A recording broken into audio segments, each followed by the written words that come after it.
Welcome back to Glamour Unfiltered, hosted by me, Josh Smith, and today we're joined by the queen of the teens, Stranger Things star, and now she's the face of Pandora Me, it's Millie Bobby Brown.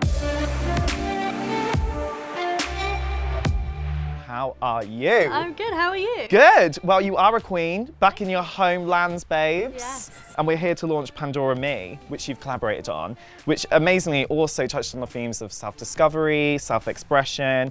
And I just wanted to know, how do you express your internal self through fashion and jewellery, would you say? I like keeping it simple and classy.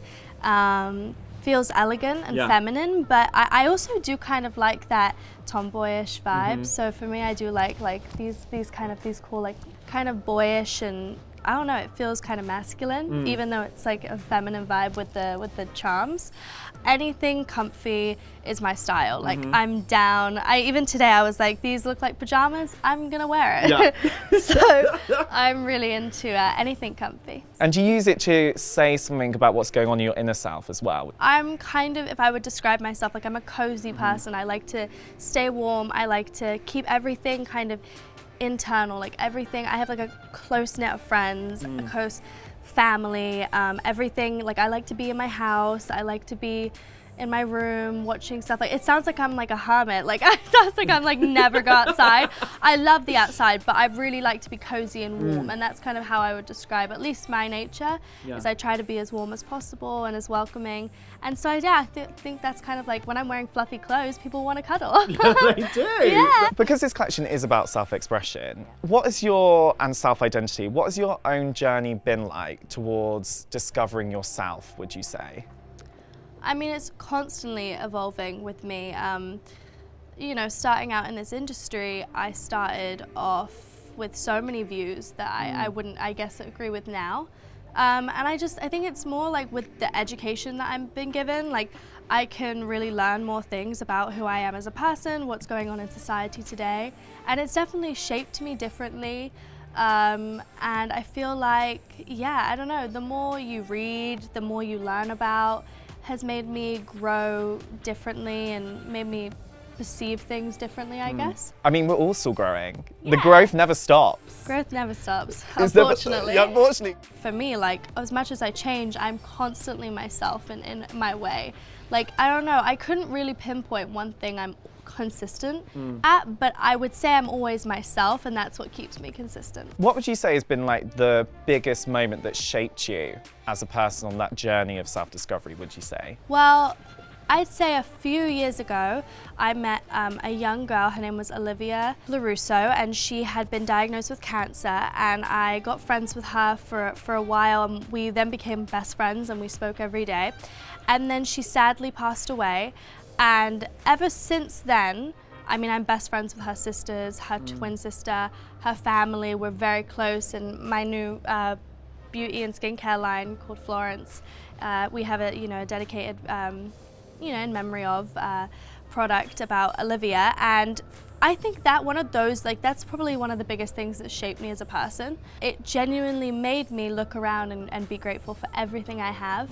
It made me grateful for not only my family, but like life itself and being young and really embracing everything you've got in this current moment, and then also trying to help other people. So I think that was probably one of the biggest shapeshifters for me. And also you kind of want to carry on achieving it for her memory as well. Yeah, exactly, yeah. Keeping her legacy living on and you know, fighting for research. It's so important, and I think, you know, it's something that it's definitely inspired me to get out there and do more. Because you are such an empowering person. Thank you. And you're inspiring people across all generations. It's not even just you're inspiring teenagers. Like, I've heard some of the things you spoke about before, and I've been so inspired by some of the stuff you said, and it's made me kind of rethink about my positioning on certain things for sure. But when you're coming to express your inner voice, it's quite a scary thing to do. Yeah. No matter how old you are, but especially at your age. Yeah. How difficult has that been for you? It can be difficult. Yeah. I mean, not only just the fact that sometimes it's just being a girl is difficult, but not only that, it's difficult being young. I mean, people can really not take you seriously, especially in this industry. It's very difficult to get your point across, be heard. I'm put in a situation which is, you know, sometimes it's different, as maybe a little bit different than other young people, but it's almost the same situation, you know. I'm being watched by everyone, and basically every move I make is being watched by everyone, but actually it's not that different in any way. I mean, there's teenagers out there that are evolving in themselves, and they have to go to school every day and deal with whatever they're dealing with or whatever they're dealing with at home. And so for me, we all face the same complications. It's how we deal with them and how we react. So, but for me, I would say, like, it's scary for me to express myself at times. But then there are moments where I feel very empowered and I feel, you know, like, really great about myself. Like when I produced Enola Holmes, I got honored that title, you know, honored, not legitimately honored, but felt like I was so honored to have that title as a producer. And I walked onto set and everybody respected me as a person and just like as a co-worker. And I felt really respected, and I felt like we were both treating each other equally, and I felt very empowered by that. I was really moved, and so I feel like those are the moments where I kind of sit there and I appreciate, you know, what it's like to be treated the same. Because also it's difficult if you're a child, because people will talk down to you unnecessarily sometimes, and then you're literally standing up there and you're like, no, I need to let my voice be heard, and that's such a powerful thing, and that's something you do with UNICEF, which is so incredible. Thank you. It's all about bringing a voice to children. How important is that to you? I want my voice to be heard, and Greta Thunberg wants her voice to be heard, and you know, all these amazing young people. I could think of, you know, of Malala Yousafzai, her voice wants to be heard.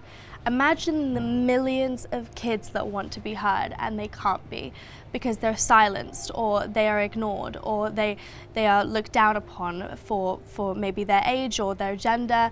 Whatever their circumstance is, I like that UNICEF gives them a voice, lets them have a seat at the table, lets them talk about what they're passionate about. It's so important to have these voices, because ultimately it will change the world, and ultimately world leaders will have to listen. We are the next generation. It's going to be us, and we're going to be having to fix the problems that you have created or you haven't helped fix. Ultimately, UNICEF gives a voice to young people, and I think it's so important. Because sitting here right now, what would you say is the most pressing issue for you and the younger generation today?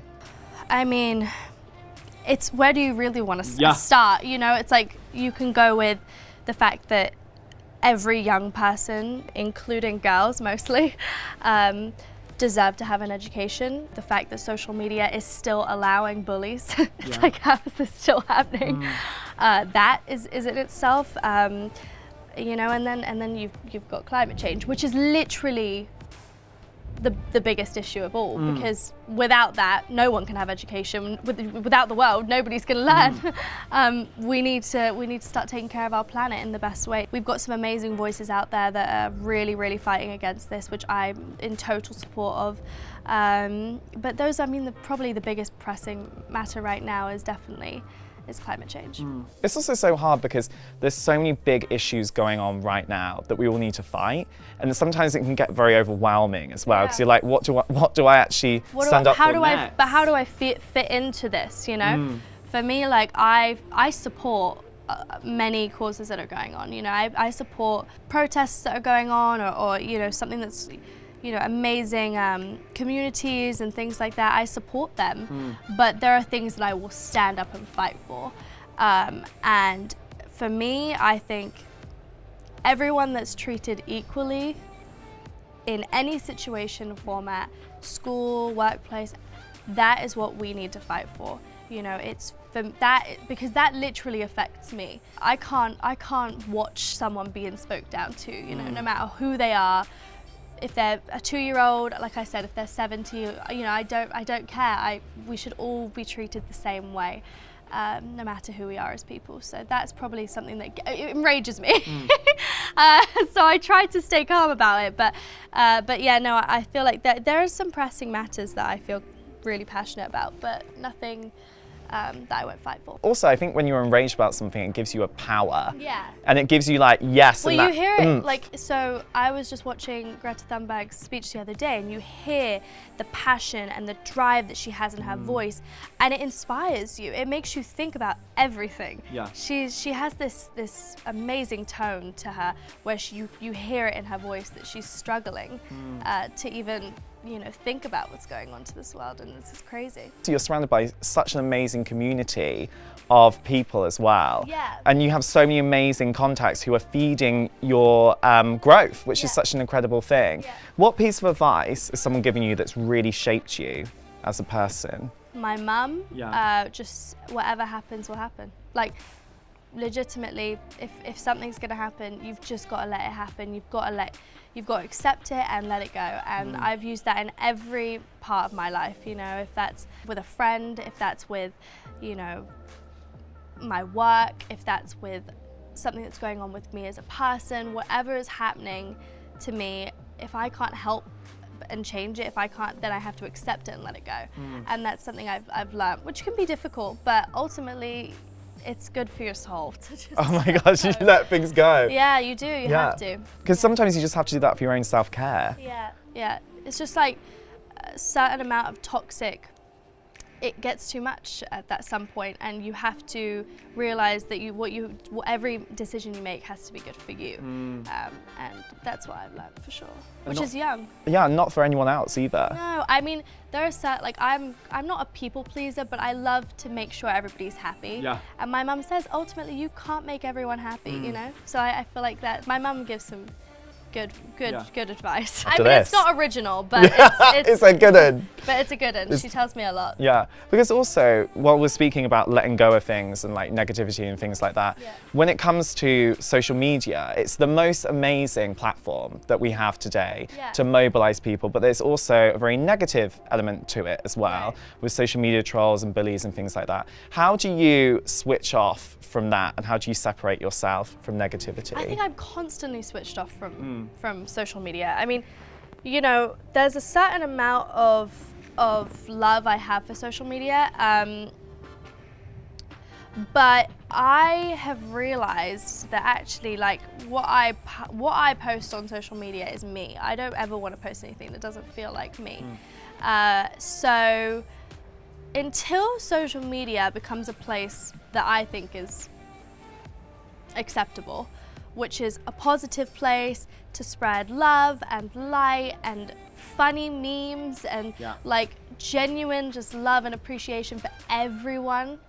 And when certain people are not allowed on social media, then name no names. I will then appreciate social media. But until that becomes a more positive place, less political, more fun, light-hearted. We need to appreciate that actually, like, the stuff that's going on in the world. We need to spread the message. It's very important to spread messages. Social media is a great place to do that, but it becomes so hateful and it becomes so violent and aggressive, and nobody needs that. No young person needs that in their life, especially on their phone, that they can just take anywhere they want. So I don't know. I love social media. I love my fans and I love posting funny things, but until it changes a little, that's when I'll appreciate it. And sometimes we just need a bit of escapism, babe, don't we? Yeah. Just like, let's get the funny memes on. Let's I love the relatable memes, like the ones I just see them and I just love it. It makes me so happy. I mean, I'm all about it. Yeah. And now, as if you haven't got enough on your plate, producer, actress, now you're a beauty mogul. I mean, honey, take a day off. Yeah, no, I am, trust me. No, I love it. I love every second of it. It's so fun. Everything I'm doing is because I want to do it. You know, that's what I love. I'm in total control of everything that I'm doing, and I have the best family to support me through that and the best team to support me through that. 3 years ago, I was like, I want to make beauty and skincare for people that, first of all, can't afford the bougie, you know, products that you put on your face, and second of all, things that are good for you, like actually good for you, tested, and that makes you feel good about yourself. You're not like piling a bunch of makeup on your face that you don't need to. You're already beautiful, and that's what I wanted to make. You know, I was like, you need to look beautiful. You need to look beautiful. You need to put foundation on, blah, blah, blah. I don't want to do that. Like, that was not what I was about. That was what I was about. It was just basically adding to the beauty you already have.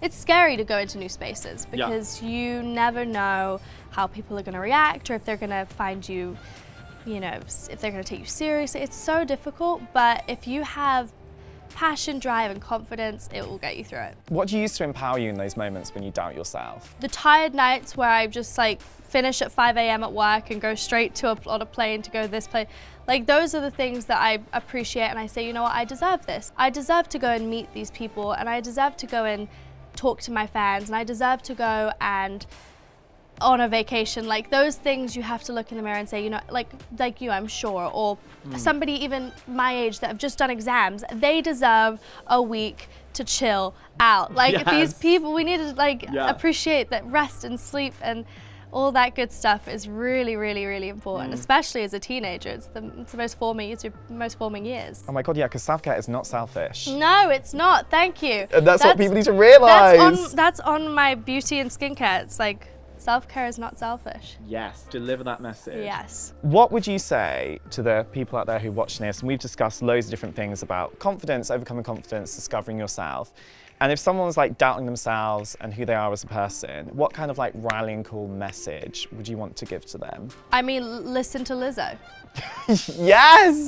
Right. I love that! It's so true. Listen to Lizzo, because she just empowers me immediately. I'm like, wow. Wow. Look at me. Yeah. Like, I'm in my room. I love it.